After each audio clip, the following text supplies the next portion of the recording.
I'm being so heavily shadow banned, but that's because of big tech. Yeah, so I'm going to probably have to do this one in a couple parts because it's important to understand where neuroscience and social neuroscience plays a big role in everything. So this was 2014. Is Silicon Valley a breeding ground for autism spectrum disorder? Well, then suddenly a bunch of articles came out because really your tech, because everything is so digitized and computerized, everything.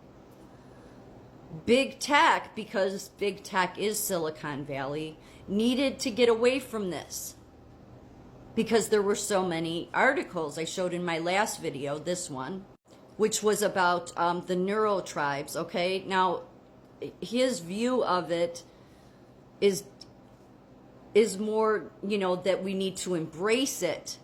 But because other people were researching and this is going back in 2015, 14, okay? More people were saying, no, there's a problem. Silicon Valley has this increased rate, okay?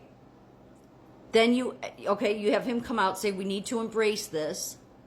But then what's happened is over time, because Silicon Valley controls, the more it's been digitized, the more it's been computerized, they have control over the peer-reviewed, anything that gets submitted.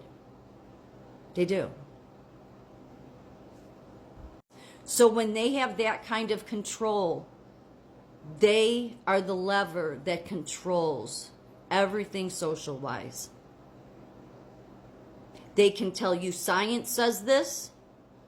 They control every social media platform. It's why I can have one video up that'll get 500 views on TikTok, and the next one I put up 5 views. They control everything. They control you. So it's important to think very differently so that you remain thinking. And the reason you want to do that is because AI itself is about creating a neural network, which what you have in your brain are, well, what science calls them is neurons. And you have a lot of them. And science has come up with many different theories.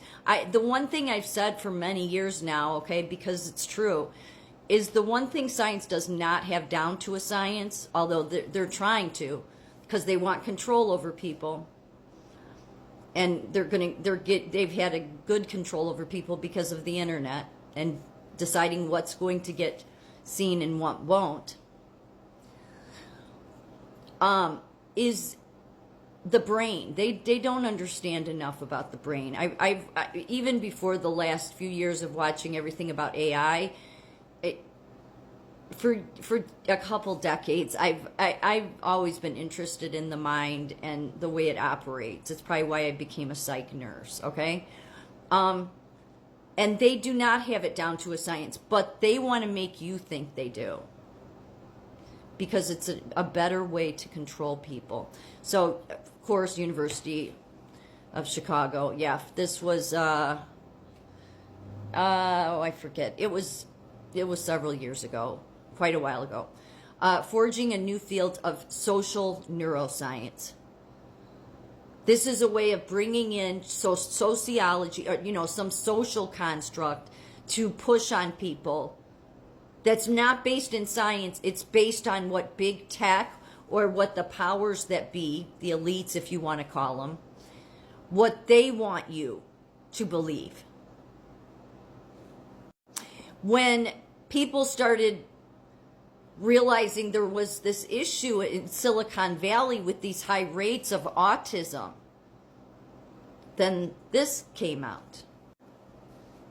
Autism rates declining among wealthy whites, escalating among poor. 2020. So they needed to shift that, focusing on Silicon Valley and make it back on the public. It's part of the reason you see this whole thing that it's made a disgrace of science itself. It's the reason people don't trust the science anymore, is because all their papers now that come out, it's all about the diversity, equity, and inclusion. And part of that is this, they're the socioeconomically poor people that are affected by this. And it's really just driving division, because in order for them to stay empowered and control over you, they have to continue to push DEI and diversity. It's why Trump has said he will annihilate it he said even out of personal business, he'll get rid of it. He did, out of big corporations, even on the private end. Because it's so destructive. It's absolutely destructive, and motives behind it not good. But this is how you do it. So even though people were realizing there's this problem in Silicon Valley, and again, this isn't trying to go after autism, but what they're doing, this is why I said it's a fine line here, because I think some of them in Silicon Valley, especially that are the most biggest names you know of, I think some of them are just straight up sociopaths. I'm not saying they're off killing anybody, but they certainly don't show empathy. But the way you could get around that, because anytime I say, something about Musk, or, like when he was jumping on stage with, when Trump had brought him up, he did that jump, and it all looked weird.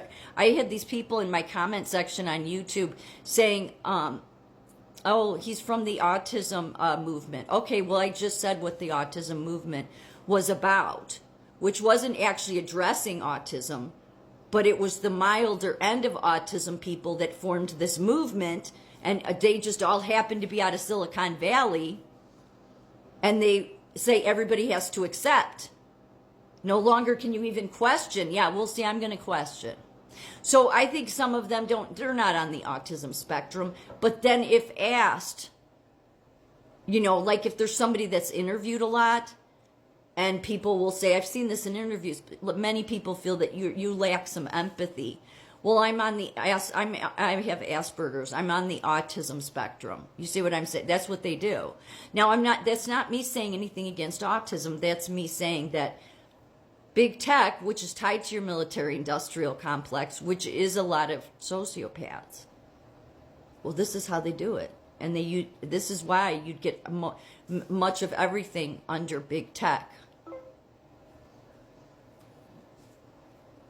And just a quote from this article: while autism was once considered a condition that occurs mainly among whites of high socioeconomic status, these data suggest that the brunt of severe autism is now increasingly being borne by low-income families and ethnic minorities. So, I'm not saying that's not true. I mean, first of all, but we should get to why. But it's still, when all this stuff came out about Silicon Valley, then that's how your technology can deflect off of the very technology home themselves, Silicon Valley. And, oh, no, it's in poor neighborhoods, it's here. And I take it care, so I know it has increased in those areas. But again, it seems that where its home has been for most of its life has been Silicon Valley. Why is that? Because eventually AI, which that's why they say it's going to take over, that will be what controls you. It's already controlling many people without even them realizing it. Whether it's mostly your higher educated being the most controlled by it, because whatever the computer says or comes out of any university, they will just believe. AI is significantly influencing social interactions and cultural development by personalizing content on social media, enhancing communication through virtual assistants, and shaping consumer behavior with recommendation systems. Technology plays a significant role in the peer review process by facilitating submissions, managing reviews, and ensuring the integrity of research. However, concerns exist regarding its transparency and trustworthiness of these systems because they can be influenced. In my next video, which will be a follow-up to this, it will be focusing on the human cell and how that's tied, of course, to the neural network of AI and how much of it played out in the matrix with the pods.